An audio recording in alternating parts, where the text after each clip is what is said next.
Attention Earthlings, do not attempt to adjust your dial. You are about to voyage into the marvelously mystifying. Join us as we navigate the enigmatic waters of consciousness, delve into the arcane realms of the occult and the paranormal, and converse with captivating beings from across the universe.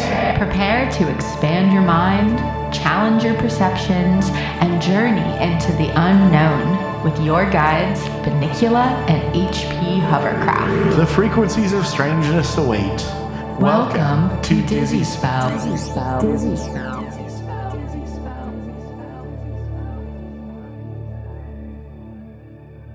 Greetings, Earthlings. Hello. We're here. It's me, Bunnicula. I'm HP Hovercraft. That's right. You're listening to the Dizzy Spell, your bi-weekly dose of high strangeness. We haven't used that one yet. Bi-weekly dose, I'm sure.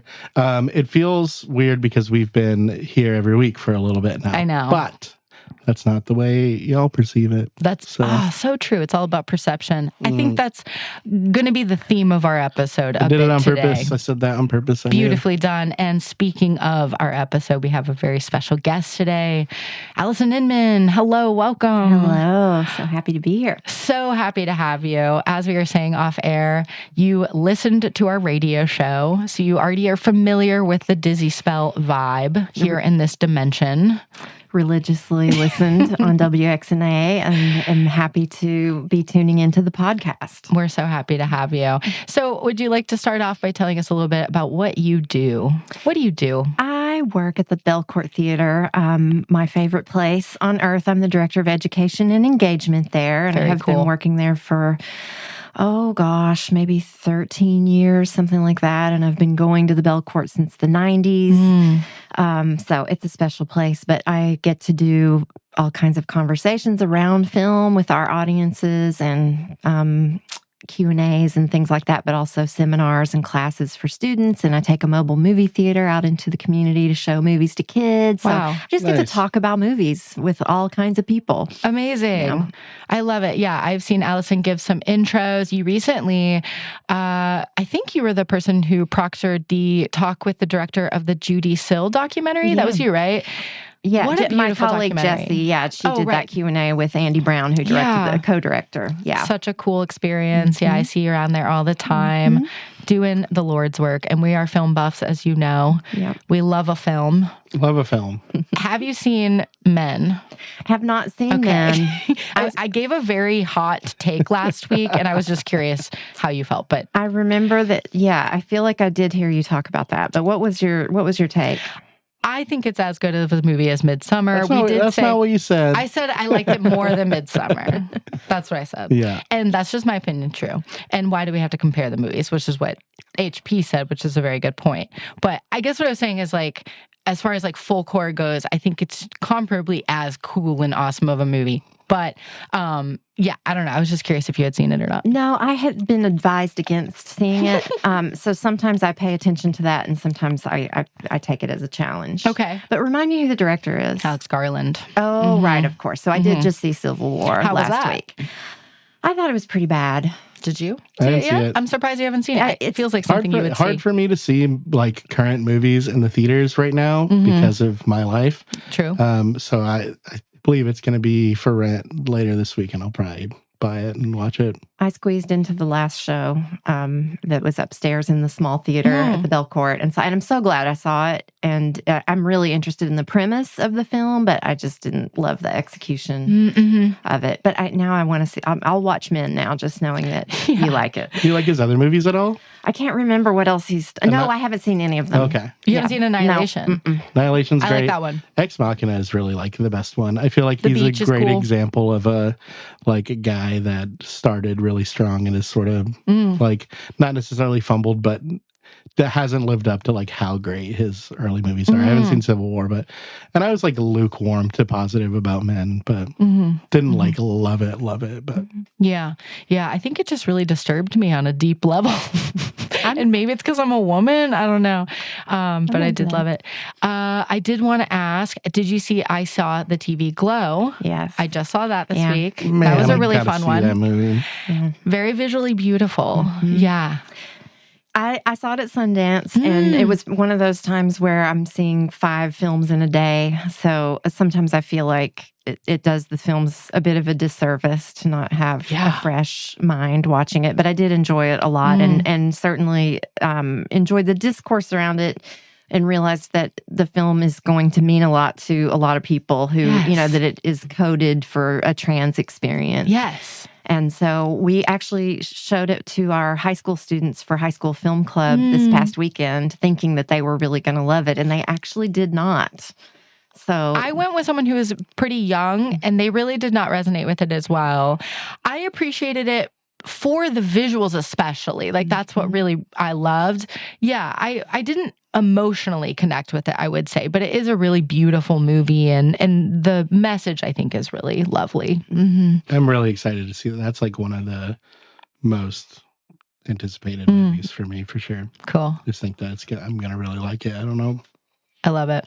Well, last thing, I think this is a really good question that our producer, Michael Eads, thought of. What's the weirdest movie you've ever seen? That's a hard question, and I would never be able to answer it. Yeah, it doesn't have to be like penultimate, okay, I maybe. will tell you one. I started to say Videodrome because I saw it for the first time last week. Oh, such a good one. After seeing my first Cronenberg at age 9, when The Brood was always on HBO in the late 70s, I watched The Brood like I watched it like 5 times when I was 9 years old.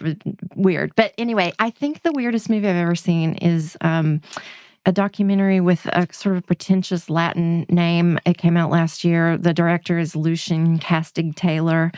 And I can't remember what the title is, but it's a French observational documentary about surgeries.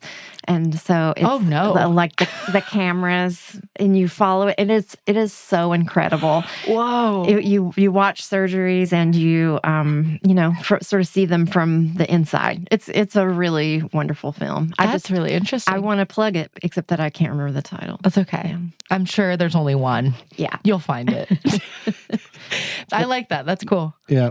What's the weirdest movie you have ever seen? Man, that's like such a hard question, because it's like, what is... Yeah, like, that's so... Yeah. It's like immediately I want to say that it is not the first Fred Durst directed movie, but the second one with John Goodman that I think is just called The Fan. Maybe. Oh, yeah, I remember that. One of the straight up like most offensive movies I've ever seen in its portrayal of like somebody with mental health issues by not John Goodman. Sorry, I'm thinking of the Patton Oswalt film. That's called The Fan. That's called The Fanatic. Oh, maybe no. Big Fan is that one. The Fanatic is John Travolta. John Travolta, there you go. Fred Durst, and he just plays like it's so bad, and it's like a stalker movie. And so I will say maybe that, not in like weird fun, but in weird like bad weird. That's like what I want to say first, I guess. I don't know if this is a synchronicity or not. Do you know Fred Durst is in I Saw the TV Glow? Is he? Yeah. There you go. Boom. First synchronicity of the episode. Love it. It has blessed the conversation. I love it. The best part is that the movie critic Jason Sean gave the intro, and he kind of referenced, he said, for the youngins, this person, Fred Durst, is going to sort of like be referenced, and you'll have to ask an old person later to explain it. I did not recognize that it was Fred Durst, the guy that he plays. Yeah. And so afterwards I was like, what was the Fred Durst thing? What are you talking about? And they were like, it was the dad in the movie. And I just had no idea. But yeah. Does he like wear a wig or something? He's got a bald cap, or he's bald in it. And I think he's aged, and he's kind of actually a scary dad figure. Do you remember when like Limp Bizkit was coming back, and he just posted that picture of himself with the gray wig? And he looked hot. And everybody was like, dude, like completely like full cultural like reassessment of Limp Bizkit as a concept, because he posted a like thirst trap. 100%. And I respected it. Yeah. I love it. Well, what about, did you say yours? Weirdest movie I've ever seen. That really is a hard one, especially because I've helped with this Far Out film event that we've done a few times here in Nashville. So I see a lot of really fun, strange ones there. And I've also been to Defy Film Festival here, which has a lot of really great experimental ones. I helped to moderate the Experimental Black last year, and there were some very far out ones. This is a really hard one. I'm going to dwell on it. I'm sorry, I'm copping out. It'll but come to you. Let me think about it. Yeah. That's fun though, because like I want to challenge myself to think of like the I feel like Men is a contender. It's pretty up there. It was good. I definitely was on the edge of my seat, just like very tense for a lot of the movie, which is kind of the horror movies I really like. Mm-hmm. Anyhow, all right. Should we get into... Yeah, let's go into... the burning story, the reason that Allison felt qualified to be a Dizzy Spellion. I love it. But before we get into that, I do want to say, we were kind of talking about this beforehand. You said, I'm not your average Dizzy Spellion. I'm not your average Dizzy Spell listener. Because you're not like us, Kendrick Lamar reference. Wow. You don't watch a bunch of podcasts or shows about UFOs. I don't. I mean, I don't watch science fiction. Yeah. I'm not into aliens or UFOs or the occult. I mean, I'm really not. But that's why I really love the Dizzy Spells so much, though, because it just became such an unlikely favorite. And I do think that I listen to a lot of radio. When I'm not at the Belcourt, I'm at home listening to the radio. I have a radio in every room in my house. It's very important to me. Respect that. Yeah, it's my comfort. And I love WXNA, and I just would always just be so happy when I happened upon that magic hour that the Dizzy Spell came on, and I would just, sit in bed, and I'd be looking at my phone or reading, and I'd have my dog. So it was just this comfort thing for me. And I learned a lot, but I also think I just think there's something so soothing about hearing you two talk to each other. Even if I'm not listening, I like it. But also I think there's something comforting about listening to people talk about things that aren't the things that I'm hearing everybody else talk about. Yeah. Just sort of being on a different plane. Something you're not interested or don't know about. Really, like that's what appeals to me about like random podcasts that I'm not like necessarily interested in the subject matter, but like just learning things and like hearing random, like somebody have an opinion about something I don't care about at all. Yeah, it's like awesome. No, I think you're right, because I think it would be the readings that would be what would capture my imagination. Is somebody's reading something really interesting on this, and so that gave me something to hang on to. And so I got to really look forward to those readings. That's awesome. I appreciate that. Thank you. Yeah. As someone who grew up in the middle of the night surfing the radio, would hear Coast to Coast on AM radio, I really resonate with that. We don't care when you find the Dizzy Spell dimension. We're just glad you're here. I'm happy to be here. And I did have a brief Coast to Coast. I love Coast to Coast too, what I've heard of it. And so that is very much, I listen to a lot of like AM radio when I'm traveling. Yeah. I'm just like really into that. That's always a fun one. It's a thing though, like late night AM. For sure. Wild world. Like, who are the people that are doing that? Where are they in their everyday normal life? Yeah, for sure. Well, should we answer a Dizzy question before we get into the story? I almost skipped over it and then I remembered. So unless you have a burning question for us, all right. Time for direct queries. Do. Better be a good one. Top 10 freakiest little alien freak encounters.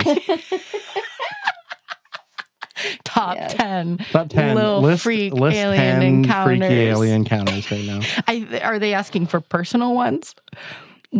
Tell me a time you met a little alien freak. Oh, remember the time we saw a little alien on the side of the road and he was like putting up posters on that pole, like right down here by the park. And he was like putting up the posters and we went by and it was like the posters were saying the most crazy stuff. You're talking about the rapper Lil Alien, right? What? You remember Lil Alien? No. This is a callback to like 5 episodes ago. Do you not remember? Oh, yeah. Okay. That was a really dumb callback. I think we may have actually read this one before or something. And we made a joke about Lil Alien being a rapper or something. Like I said, as soon as we record these, I don't remember. Like, it's all gone. It goes into the other dimension. Yep. All right. Well, sorry we didn't give you a satisfactory answer, whoever asked that DQ. That was the fastest The point of asking that question is to make us read it, and that's it. That's all that they wanted. It's like getting your name on the air. Yeah. I'm going to make them say top 10 freaky Lil Alien freaky freaks. I want to talk about the Lil Alien. Please. That's my favorite segment. I saw the Little Alien. What do you call him? Little Alien? Little Alien freak? Yeah. I saw him like getting a massage in one of those chairs in line at Whole Foods. See, exactly. Oh, thank you. I remember this now. Yes. Sweet. God. Yeah, we met him when we were taking photos out on the golf course. Remember? Yeah. Yeah, Little Alien freak. The issue is that me and Lil Alien had too many freaky Little Alien shots last night. Alien together. Ritas. Yeah. I don't know. When we were hanging out at the Little Alien Club. Nice. And so I didn't want to blow Alien Club. I didn't want to blow up our spot about where we were. Yeah, you got to keep that secret. Mm-hmm. I love it. All right. Well, let's move on. So, when we started talking about what we wanted to talk about here today with Allison Inman, our special guest, you wanted to talk about coincidence. So jump in. Tell us, what was the thing that made you go, this is what I want to talk about? Well, it's something that I have been interested in a while, just because it's all these. I just started noticing things in my own life, and then when I got into Dizzy Spell, I thought, I bet they would talk about something like this. And so I think maybe I sent you a message one time to say, hey, do you ever talk about synchronicity or coincidence? Yeah. But I don't really believe in anything. Like I don't, Sure. I'm a skeptic in every imaginable way. Like I hardly believe that you're in the room here with me. But me either. Yeah. But I just noticed, I don't know, 10, 15 years ago, I just couldn't deny anymore certain things that just seemed like scientifically explained. Like, I suppose telepathy would be the word that I would use. It was so obvious sometimes that there would be something that wasn't visible that was there. So it opened my mind considerably. So you're saying like a psychic plane kind of idea? Yeah. The collective consciousness, something in there? Okay. Yeah, and that's part of it. And then I just feel like I rack up so many coincidences and synchronicities. And I also am a little self-conscious about, like, I'm so special that I have all these things that happen to me. But a lot of my friends maybe make me think that too, because they, I have a few friends who just think that I've got some magnetic field. Cool. So, whatever. I know how that sounds, but let's just go with it. Absolutely. Anyway, so it's just like a long list throughout my life that I think you can just enjoy it for what it is. But then I did have this one incident in 2017 that is a real freaky one. And that's actually the I feel like qualifies me to bring this to the table and say, what is this? Yes. And so I did some research after this incident, which I'll tell you about in a minute. But the research led me to some interesting stories. I didn't even know you have this cute book open in front of you. Yeah. What is this? I have one of these. I know. Yes. It's the Reader's Digest, Mysteries of the Unexplained. Amazing. You brought citations. I It's did. beautiful. Well, that's not what I'm not going to reference this necessarily, but Cool. there is a chapter in here on coincidence, and Yes. there's a story in here. I will just say this real quick while I've got it open and bookmarked. One of the coincidences is a bouncing baby. Joseph Figlock was walking down a street in Detroit in the 1930s when a baby fell on him from a high window. A year later, the same baby fell on him again from the same window.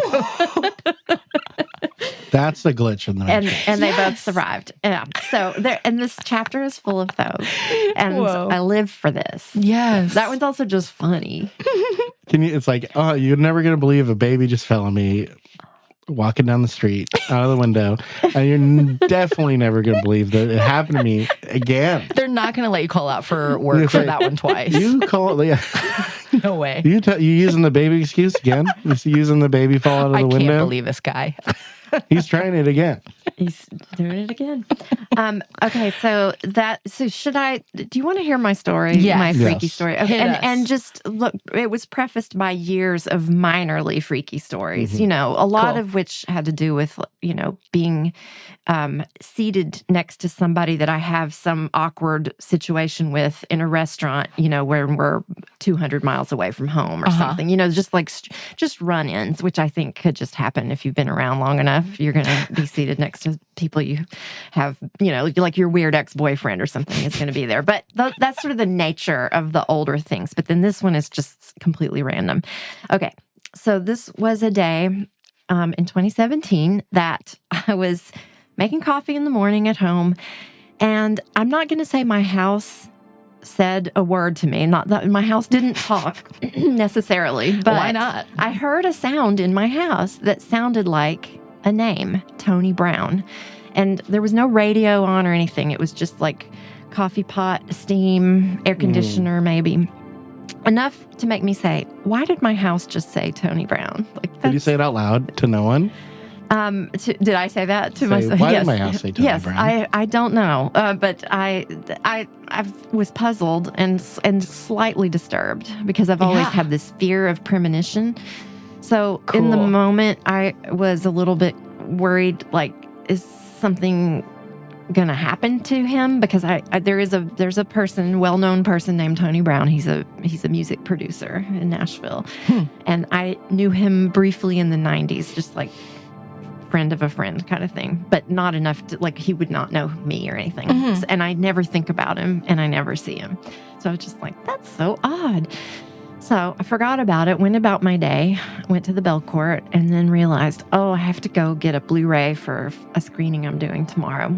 And I might tell like more detail than is necessary, but to me, it just points to all the pieces that got into place for this day to play out. I went to a store. They didn't have the thing I was looking for. I drove to another store. They didn't have it either. At each of those stores, there was some weird holdup or somebody had to go to the back and look. And it just wasn't the usual process of finding things. And then maybe went to a third store, and it was just a big wild goose chase. And then I got lost coming back around, and then I was driving around from West Nashville so much and realized I was about to run out of gas. So I pulled over at a gas station I never go to in Belmead, and I'm pumping gas. And then this black Range Rover pulls up at the pump next to me, and out jumps Tony Brown. Wow. Who I haven't seen or thought about in years. So weird. And who I don't really know. Yeah. And so, I don't know what to make of that. Did you say anything to him? No. Everybody always asks me that. I'm like, can you imagine? What would I say? Like, hey, my house said your name earlier. Yeah, my house said your name. Oh my gosh. So no, but I mean, I just think about all the things that had to happen that day to get me at the gas pump at that particular time, which is a task that takes maybe 3 minutes or something, like under 5. Mm. Like, why did that happen? And so I talked to various people about it, and I got a little comfort when a friend said, well, time isn't linear, and so it's just... Your friend is absolutely right. Yeah. So is that what you would make of it? Like, well, I'm curious, what would it... When they said that, I don't know how that plays in. So what did they mean by that specifically to you? I think they meant that, I don't know, for some reason I picture, like, basically my seeing him and hearing his name happened actually at the same time. 100%, that's like what they would be referring to. Okay. Yeah, like a reverberation or a ripple or something. Yeah, that's what I would say. Like, time, they say, does not actually move forward and flat backwards. Circle. True Detective Season 1. True. So that's an interesting idea. This idea that it's like reverberating backwards. Both things actually happened at quote unquote the same time. Mm-hmm. That's so cool. And it's like your DNA was like linking the two events, or, this is very interesting. Right. But if time is a flat circle or whatever, then the name could have been spoken to me, and I could have run into him, 10 years apart. Like, right? Why did it happen to be on that same day? Well, those two events happened on the same day, but the future things that may happen between all of that have not maybe happened yet, and maybe all. That's a good point. Yeah, back. It is interesting. Like, what? I wonder if anything else will happen. What's the ghost like factor in this, in your opinion? So yeah, I have a few thoughts. Because house talking is ghost immediately. Like, that's where your mind goes. That's actually not where my mind went. Okay. My mind went to house spirits, which are a slightly different thing. Okay.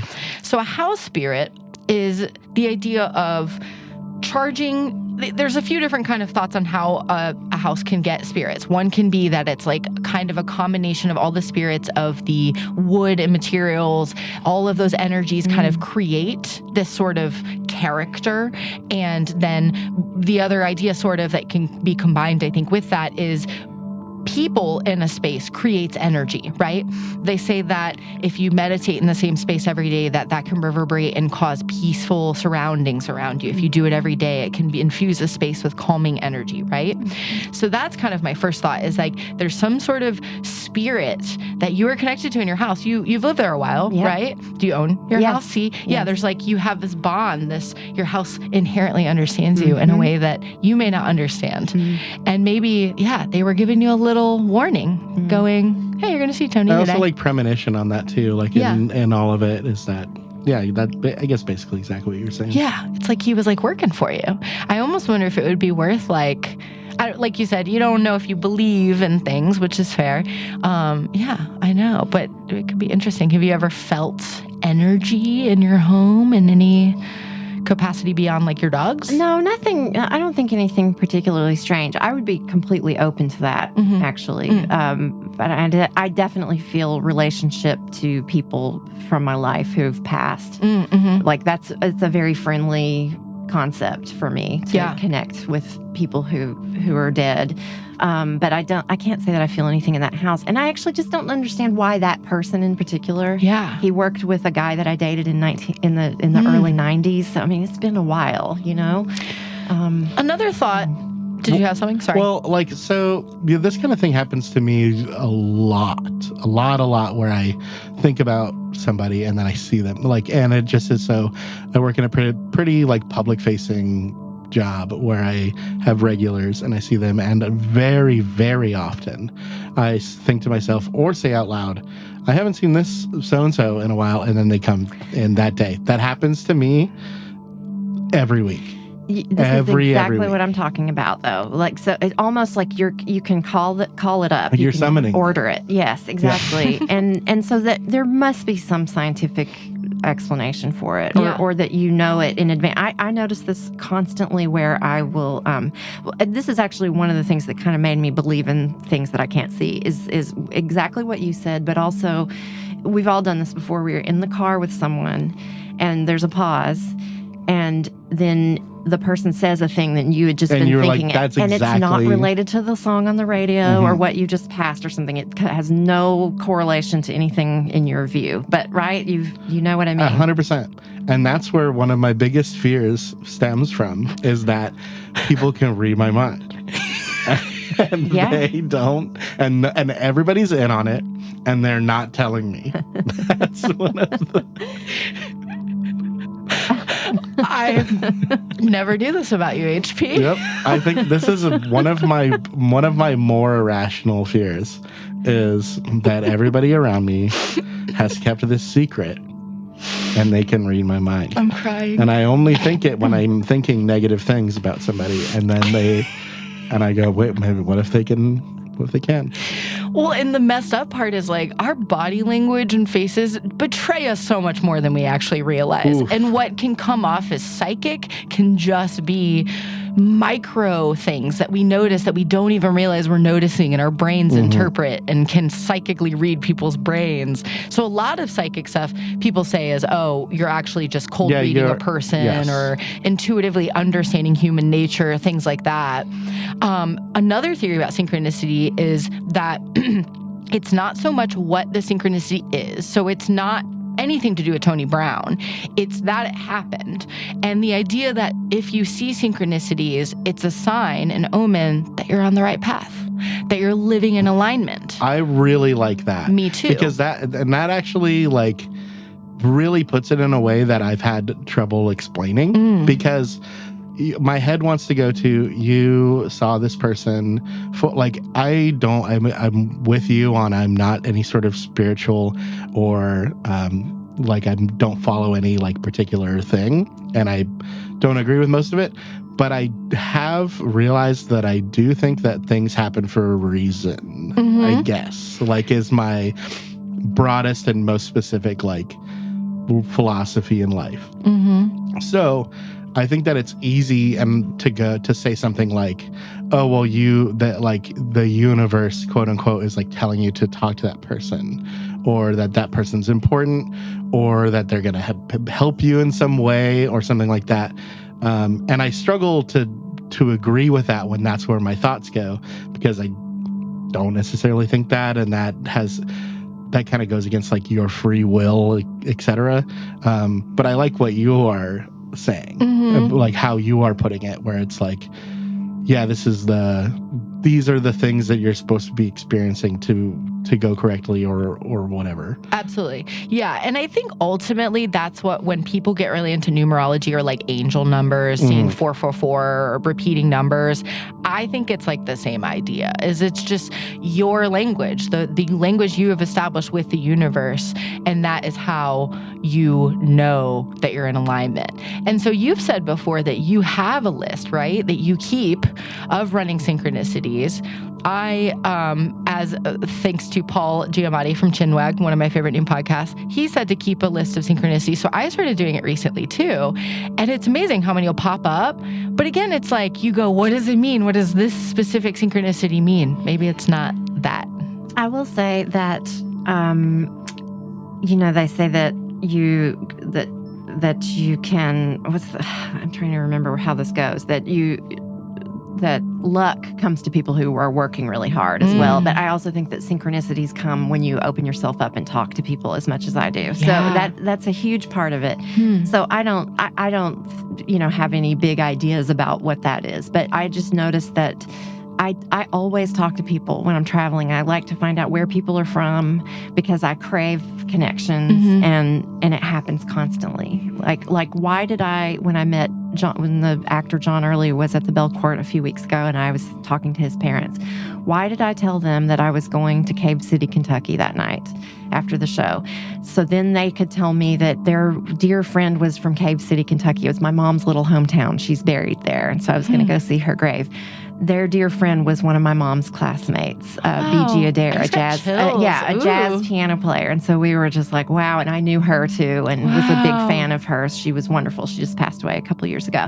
So then I go to Cave City and I go to this little shop that they have there. And there's this cute young woman working in a vintage store, and we just hit it off, and I told her why I was there and what I was doing on my way to the cemetery to see my mom's grave, which has my surname on it, which is Inman, even though my dad, there are no Inmans in that town, which I'm foreshadowing. So I talked to this girl who's from my mom's hometown, and then as I'm leaving, I think to ask her last name, and it's Inman, the same as mine. And my dad's not from that hometown. It's just so like there aren't any Inmans there except for my mom. And that one. Yeah. Wow. Isn't that wild? I love it. So but if you didn't just talk to people, you just never know, and it doesn't matter. But that's true. I do think, part of the question I think here that we should be investigating is how much of this is just, it's your superpower. It kind of seems like it's your superpower. I'm okay with that. Hyper-connected, sharing the pertinent information that the universe is calling you to share in the moment. It's like a special gift. Very cool. I like looking at it like that because it doesn't hurt anybody. It's just people it's just making connections. And well, how much of it is you make so many connections that the ones that really stand out are when there's like a thing like that? Like, how many new people are you actually like realistically meeting every week doing what you do? Yeah. It's probably a lot. Yeah. Right? Yeah. Same thing happens to one of my coworkers. His name's Puffer. He just like talks to everybody, asks where they're from, and every once in a while will be like, that's my long lost aunt, apparently. Like, he just figures it out because he's asking, so many people a day where they're from, that eventually it's like, oh, so many people are from Mississippi. Yeah. That he then figures out, oh, we are related. Yeah. And I've never met you. I love that. Isn't that so hopeful, though? Yeah. But if we could shift our mindset a little bit to connect with other people and see those things that we have in common, the world would be a better place. Absolutely. Yeah, I fully agree with that. I think that we now with the internet, it in some ways has made the world a lot smaller, because now we have DNA testing and the internet and all these ways to, find long lost relatives and families and all these things, or keep in touch with people we lost track of 20 years ago and all this. But in a lot of ways, it does make the world seem so much more vast too. So that is an interesting idea. I like that. Ask more people that you run into where they're from. Yes, and I notice people always say, oh, you've never heard of it. It's in, Southern Illinois or whatever. And I'm like, what town? What is the name of your town? I'm like, you better tell me, because I'm going to have some incredible connection. I love it. That's Amazing. Very cool. Yeah, I think it's your superpower. That's very cool. Well, wow. Have you ever had any very profound synchronicities, would you say, HP? Yeah. Or just small ones? I can't think of offhand any crazy ones that I've documented. I definitely don't keep a log or anything like that, but I do know, for sure notice them. But I always kind of funnel them into, I always just say, what is it? The Bader-Meinhof situation? I forget what the Bader-Meinhof syndrome. I think it's, it's not syndrome. It's not paradox. Something, yeah. But I forget what whatever the phenomenon. There it is. Mm-hmm. And that's always what I funnel it into, because that works in my kind of skeptic brain, where it's the logic of it is you have that fresh in your memory. Yeah. Because you just learned about something and then you notice it all over the place. Yes. Mm-hmm. If you have a crush on somebody who has a Honda Element. Yeah. And then you'll just see Honda Elements for the rest of your life. Yeah. Totally. Yeah. So that's always how I think about it. Crazy ones I don't super have. How about you? So it's where's the line with synchronicity versus coincidence versus statistics? It's hard to say, right? I've definitely had some weird ones. I, when I was in high school, worked at this I lived in rural Southwest Michigan. I had, for my graduating year, 93 kids in my graduating class, tiny little rural town. And I worked at one of the only restaurants in the town, and, not a great experience, got fired in high school, whatever. But years later, I'm working in Nashville at a shoe store, and who would come in but them, the bosses, the owners of the people who own that restaurant, things like that, where you're just what are the freaking odds? Yeah. It's weird. I have so many of those. Can I share a story that I found when I was researching synchronicity years ago? Please. And this is well known. It's been told in numerous places, but this is the story about Laura Buxton in England, a 10-year-old girl who had a gold Mylar balloon at her family's, maybe her grandparents' retirement party or something, anniversary party. And she wrote a note on the balloon that said, "Please return to Laura Buxton." And she let the balloon go just for kicks. And it traveled 140 miles south and landed on a fence row, and a farmer pulled it out to throw it away so his cows wouldn't eat it. And but then he noticed it as he was about to trash it. He noticed the name, and he brought it over to his next door neighbor, who was a little girl named Laura Buxton in the south of England. And she was also around 10 years old. And so yes. So this happened. And so she contacted her and wrote her, said, my name's Laura Buxton. I found your balloon. So they talked to each other. They were right around the same age. One was almost 10.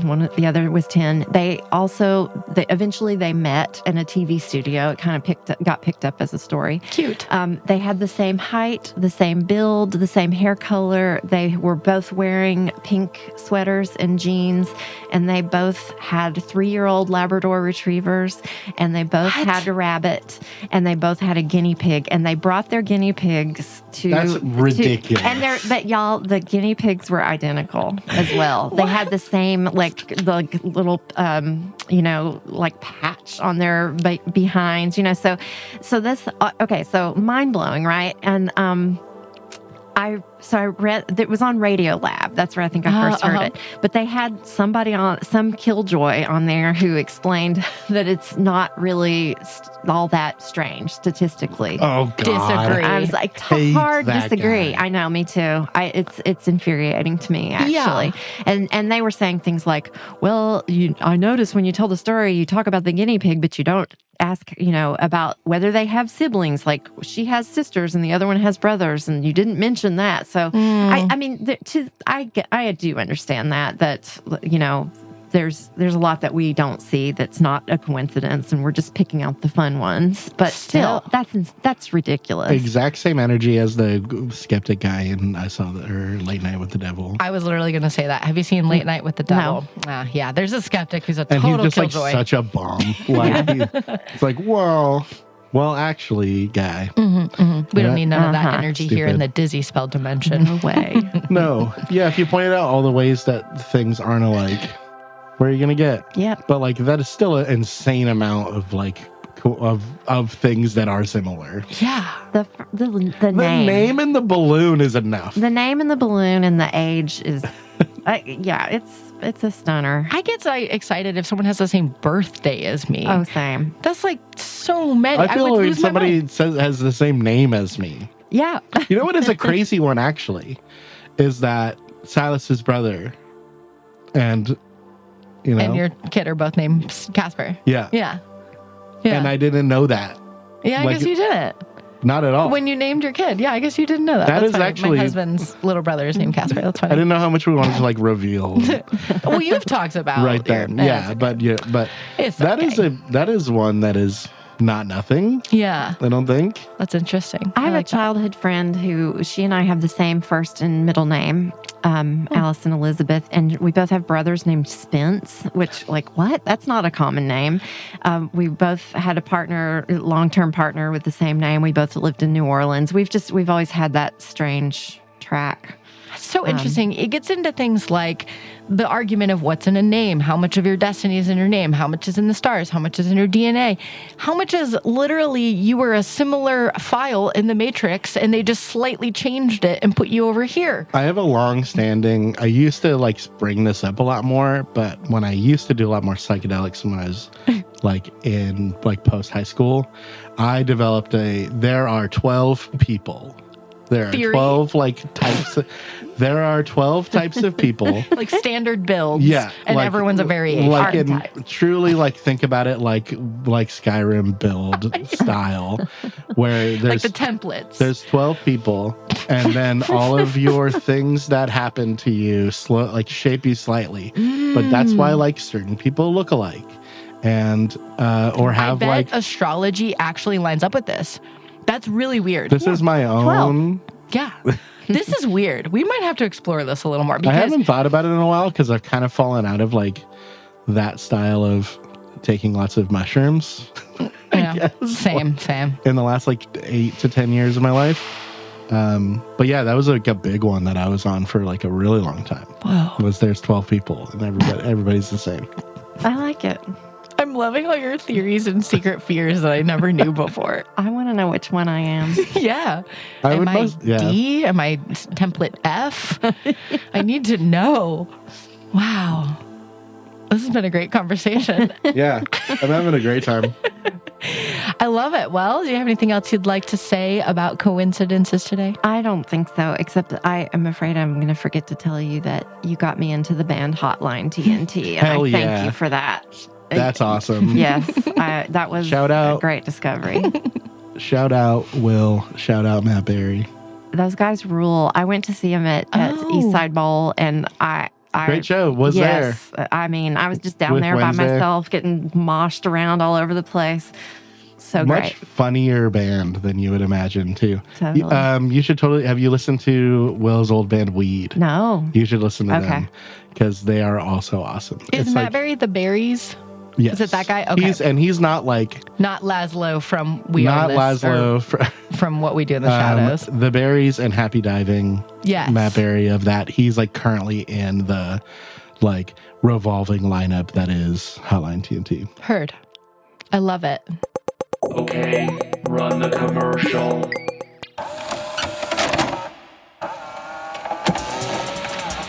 From 1980 to the early 90s, my father owned a video store in a small town in Kentucky.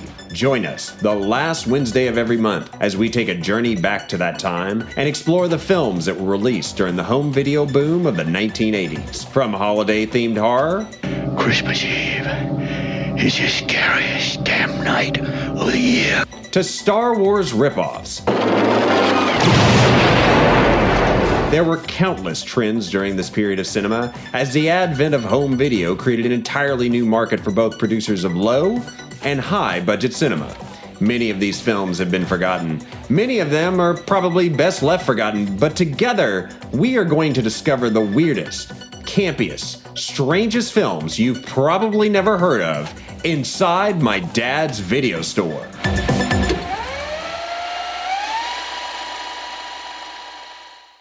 Time for the news. Should we move on? Yeah, what else do we have to talk about? Well, I think we had a couple, maybe one or two news things I we got wanted this to get Vatican into. thing, but it's not as exciting as you want it to be based on the headline. Yeah, I saw a lot of headlines. I didn't see a lot of fodder, but why don't we just jump in? I'll just explain what it is. So the headline that you sent me, at least, because that one's more sensational. And of course, it's the Fox News one. Oh, yeah. So it's the Fox News one is Vatican preparing guidelines for apparitions, other supernatural phenomena. You're like, that sounds crazy. Here's the CNN one. Vatican releases new guidance for alleged supernatural phenomena. You're like, okay.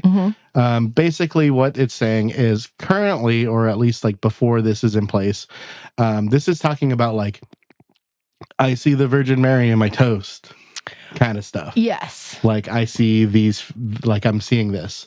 Currently, the bishops have the authority to just declare that that's like a holy matter. Okay. They can just jump to conclusions and be like, this is fact. Okay. They're halting that and making the Pope approve all of them. Interesting. Which is like, seems like a good use of their time. So there's now a formalized process for the Pope to approve the stamp that like says, if it's yes, like this is I've got like a slice of American cheese that I swear that is John the Baptist is in there. So you're saying he's the only one who can say it's a miracle? He's the only one that can confirm that it is, an actual a holy happening. miracle. Interesting. So he's the boss. Yeah, that seems fair. So Pope's rules. It just seems like he's going to be spending a lot more time because it seems like the reason why it's not that way already is because that happens so often. Probably. But you got to make rules like this sometimes. The ideas of the bishops were they were abusing this privilege. They were jumping to conclusions. I love it. So the old rules are from 1978. They're updating it. It says that they're tightening up guidance on recognizing supernatural phenomenon such as apparitions of the Virgin Mary and seemingly blood-soaked crucifixes. It's beautiful. Pretty metal. Pretty metal. I love it. So before we bounce on out of the studio for today, I did want to kind of just tie a couple interesting stories together that I have become aware of recently. The first is about a woman, according to the SouthYorkshireScoop.com, that is known as the White Witch of Rye, who became obsessed with a wizard, and she now faces jail for breaking into his house and smashing up his greenhouse. Classic, you can't do this to these story. wizards. Come on. So Barbara Mora Lane, 42, bombarded self-proclaimed wizard Alfred Douglas with calls and texts after she signed up for a magic course. This is how I met my husband. I mean, it works sometimes. I'll just say, when you said White Witch of Rye, I thought you were still going to be talking about stuff appearing in bread. Oh, the nun bun. And that's amazing. So So apparently she was a barrister who first visited his home in East Sussex to supposedly see his library on the occult, but things soon took a turn after she persuaded him to let her stay because she claimed she had nowhere to live after her dad passed away and her mother suffered a stroke.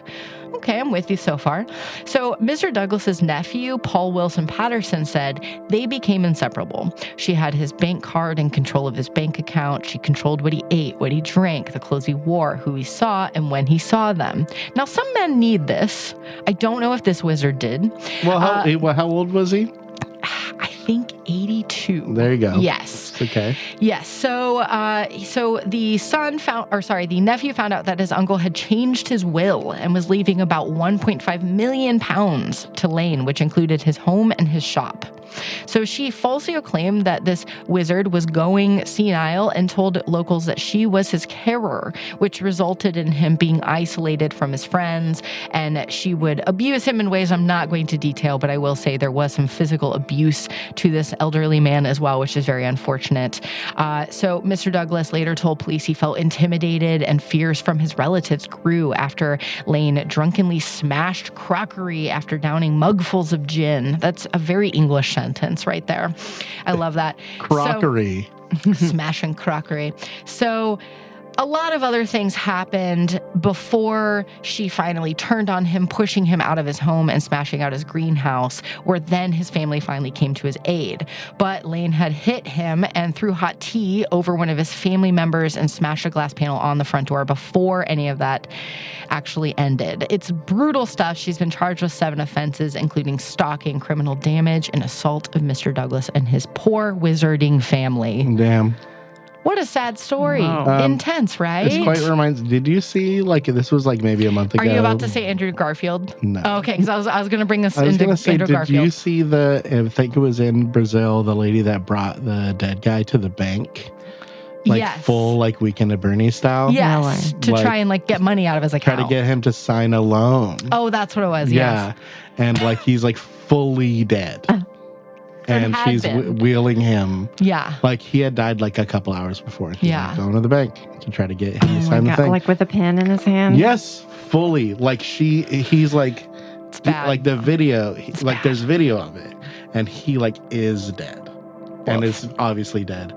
And she's he's just very sick. Whoa. And he needs to take out this loan. And they're lady, you can't hold his hand and sign the thing. Yeah. And she really is he was alive when we got here. Oh, no. And he died while we were in the bank. You should have gone through the drive-through.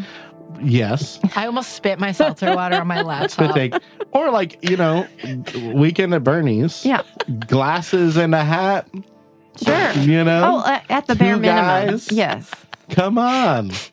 Get it going. You got to try a little harder. Yeah, I agree. That's kind of what this was reminding me a little bit.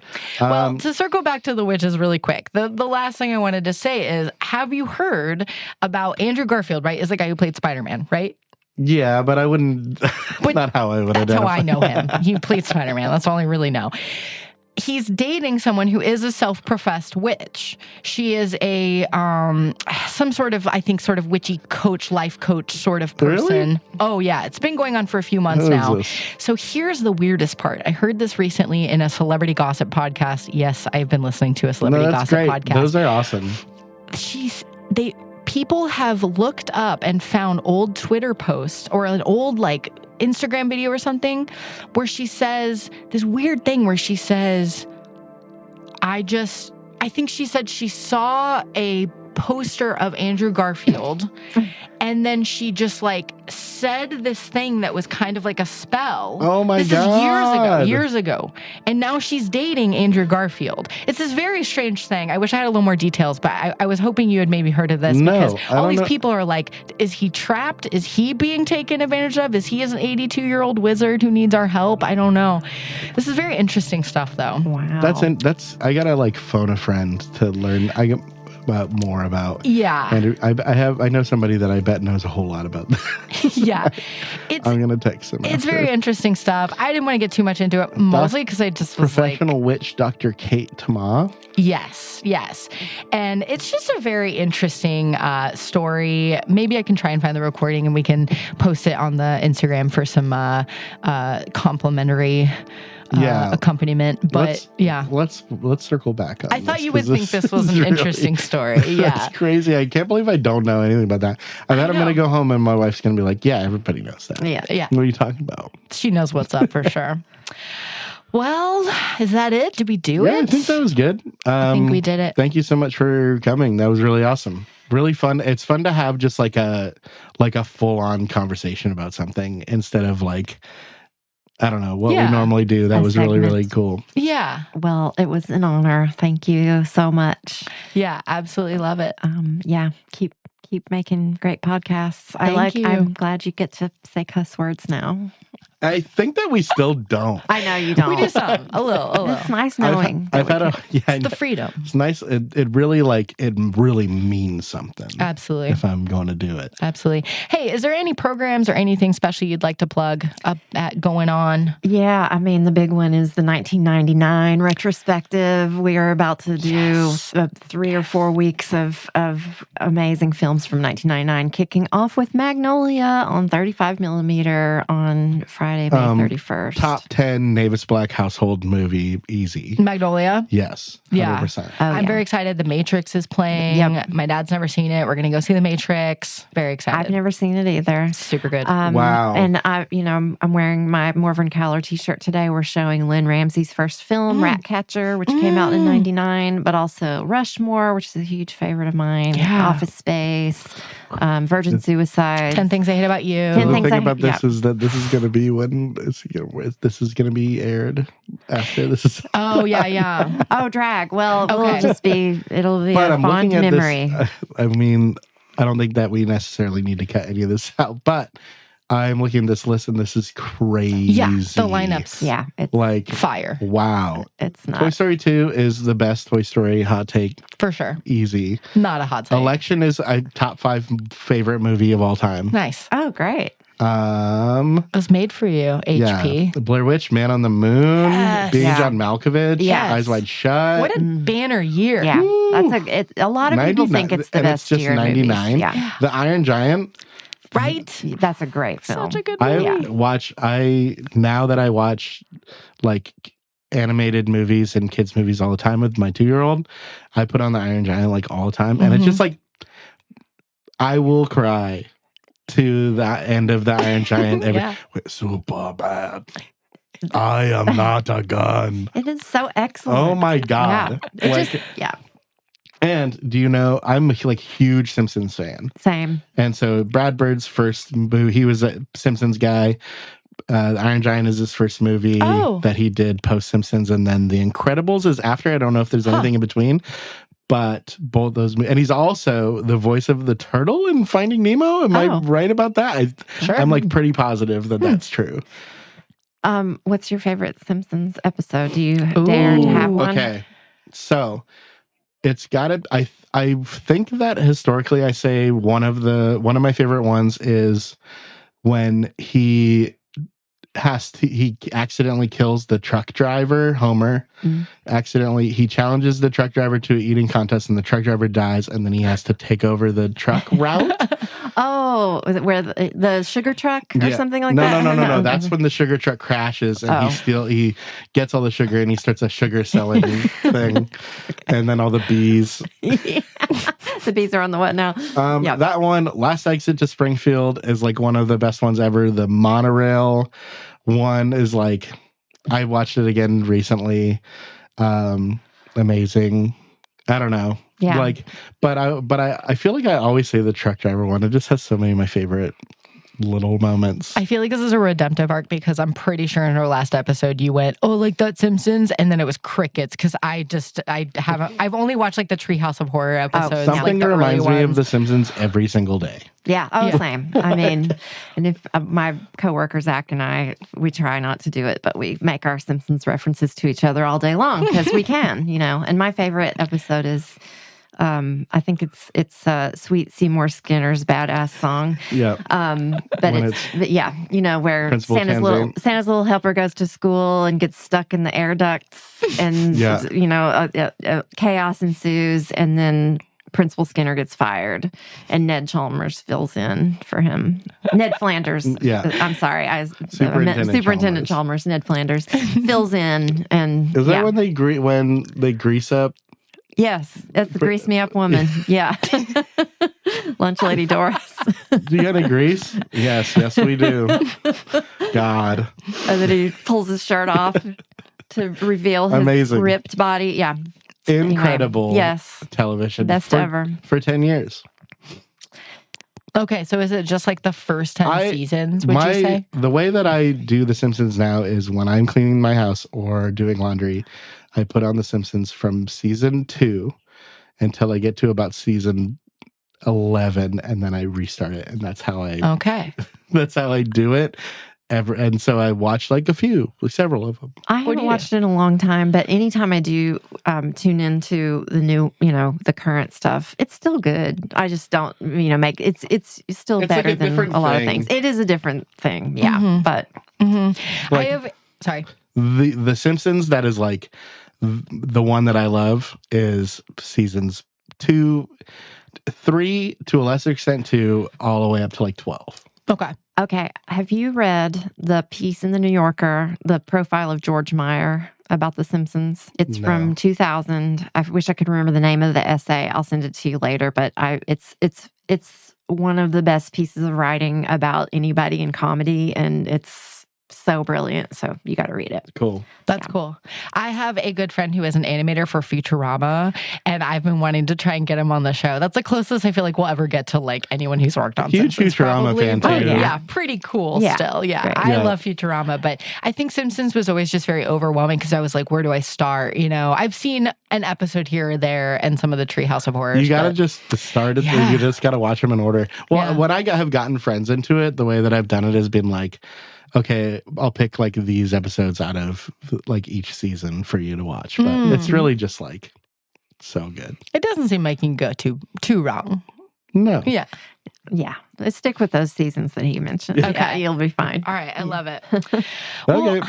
All right. So last thing really quick. Was there anything else you wanted to plug about Belcourt programming? I also wanted to say, do you want to tell people to check out your documentaries you made? Yes, I would love to. Thanks for giving me that opportunity. Yes, I've directed a couple of short films with my friends Jace Freeman and Sean Clark, who are wonderful filmmakers. And we've done these 2 observational short documentaries, and it's 2 in a series that we're working on about interactions in workplaces. So there's no narration, no interviews. One of them is called Carthage House of Beauty, and it takes place in Carthage, Tennessee at a little beauty shop there. And the other one is High Tech Service, which was a stereo repair shop on Nolensville Road. So in both of those cases, we just went to the places, filmed a lot, and then sort of found our story and cut it into 10 minutes. And then we have this sort of poetic portrait of a place, but also a culture, people, place and time. So that's really cool. And then maybe 15 years ago, I directed a documentary about the making of Elia Kazan's film Wild River, which was the first film shot in Tennessee. That was made in 1960. Whoa. And it's kind of a long story about how I ended up doing this. I was hired to direct this film that's about all the local people who worked on this big Hollywood production because Kazan loved to shoot on location and come to small towns and meet the people and employ them and cast them in the film. So I was part of this company in Cleveland, Tennessee, where the film was made this film just to commemorate, kind of as a gift to the city, and I was hired to direct it. It was the first time I'd ever done that, but it's good. It's not available anywhere. I want to get it out there. I've done a lot of public screenings of it, but I'm really proud of that one. But we're working on more. We're also working on something that I would love to come talk to you about someday, which is it's a documentary project called DART, where we literally threw a dart at a map of Nashville and went to that place and told ourselves, we're going to that place, and the first person who says yes, we're going to make a film about them, and we're going to see how it goes. Wow. I fucking love that idea. Wow. That is really awesome. Yeah, and we threw the dart one time, and we found our guy, Stanley, and so we're working on a proof of concept. It's so brilliant and beautiful, you can't even believe it. It's incredible. I'm reading this book by Miranda July about how she answered ads in the Penny Saver in Los Angeles to like go buy a leather jacket from somebody, but her deal was she wanted to go there and interview the person and photograph them. So similar thing though, she just knew, like we know, that no matter where you go, whoever you find, that's going to be the one. It's going to be great. Wow. Everybody's interesting. So yeah, I love that. So that's Are what you we're working into the on. Humans in New York Instagram thing at all? Yeah, cool. For sure. Very cool. My wife's really into that. Yeah. I mean, I used to be. Shows I haven't looked at it lately. Yeah, I feel like it's. I don't know that they still like actively do it, but it's been a while. I think since they do. sent me Yeah. one, but it's a similar concept. Yeah. That's so awesome. Everybody's got a cool story.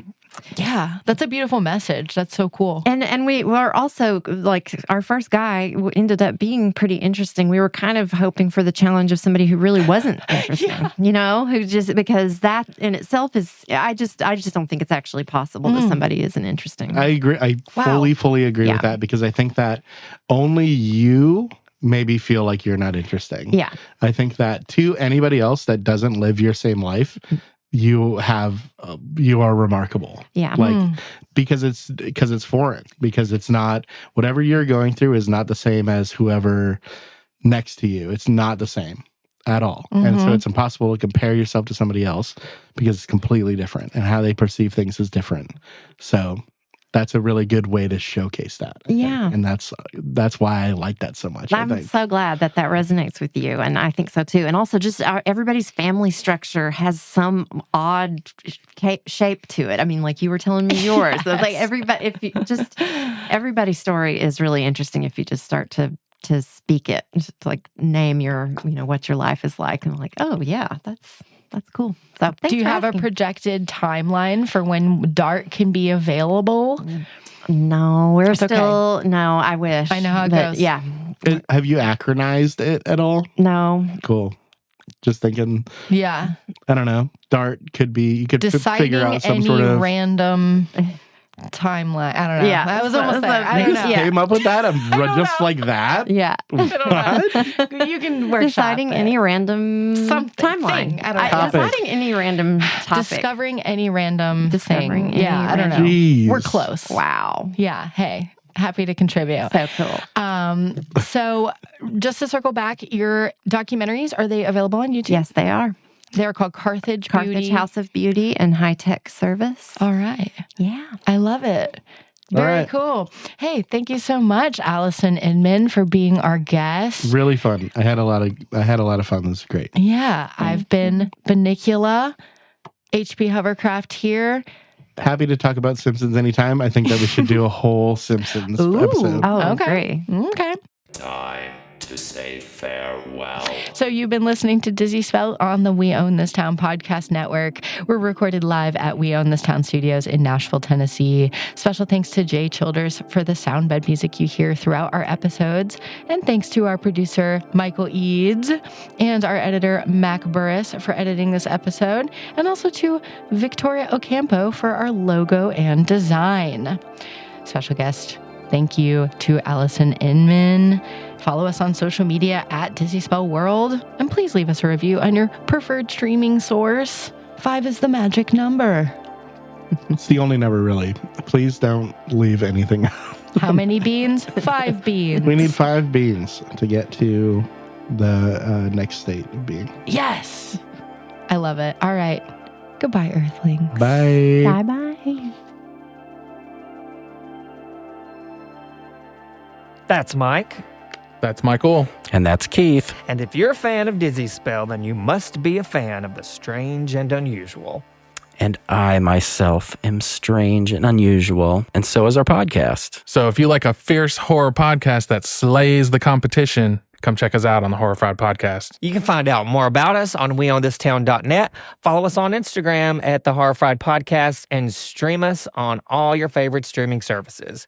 Until then, just remember, we killed Liz. We killed the teen dream. Deal with it.